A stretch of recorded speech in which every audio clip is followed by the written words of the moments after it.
হয়েছে কিভাবে একজন মুমিন ক্রমে ক্রমে ঈমান হারায়, কিভাবে একজন মানুষ ঈমানের মতো মহামূল্যবান জিনিস পাওয়ার পরেও পরিশেষে তা হারিয়ে ফেলে।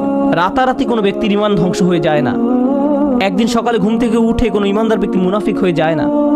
এটা একটা পর্যায়ক্রমিক প্রক্রিয়া। এই প্রক্রিয়াটি এই নিরন্তর বাণীতে প্রকাশিত হয়েছে। বালা, অবশ্যই তোমরা আমাদের সাথে ছিলে। ওয়ালাকিন্নাকুম ফাতানতুম আনফুসাকুম।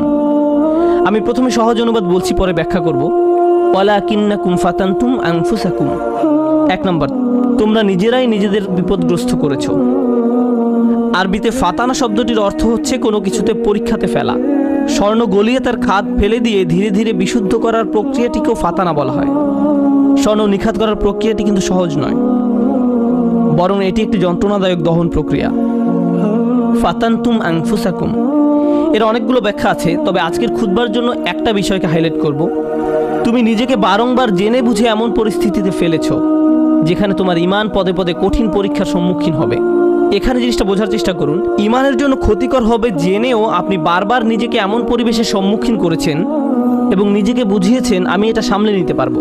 আপনি নিজেকে এমন সব বন্ধু আত্মীয় স্বজন দিয়ে পরিবেষ্টিত করে রেখেছেন যারা খারাপ কাজ করে, খারাপ কথা বলে, অশ্লীল জিনিস দেখে, কিন্তু আপনি নিজেকে বুঝিয়েছেন আমি তাদের মতো না। আপনি বারবার ওই সব পরিবেশে যেতেন, আপনি এমন সব আড্ডায়, জায়গায়, পরিস্থিতিতে দিনের পর দিন, মাসের পর মাস, বছরের পর বছর মিশেছেন। আপনি নিজেকে প্রবোধ দিয়েছেন এইসব আমার উপরে কোনো প্রভাব ফেলবে না, সবাইকে প্রভাবিত করলেও আমাকে করবে না। এমনিতেই তারা ঈমান হারা হয়ে যায়নি। ঈমান ধ্বংসের প্রথম ধাপটি হচ্ছে অসৎসঙ্গ।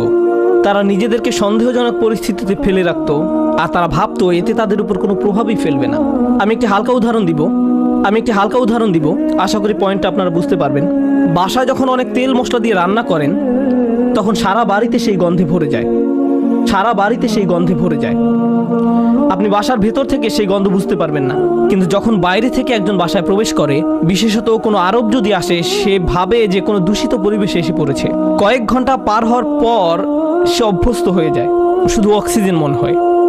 ঠিক একইভাবে আপনি প্রথমে খারাপ কোনো পরিবেশে গমন করলে সাথে সাথে বুঝতে পারেন এটা ঠিক নয়, আমি খারাপ হয়ে যাব, আমার এখানে থাকা উচিত নয়। আপনার অন্তর অস্বস্তি অনুভব করে। কিন্তু আপনি যদি বারবার এই পরিবেশে যেতে থাকেন তখন কি হবে?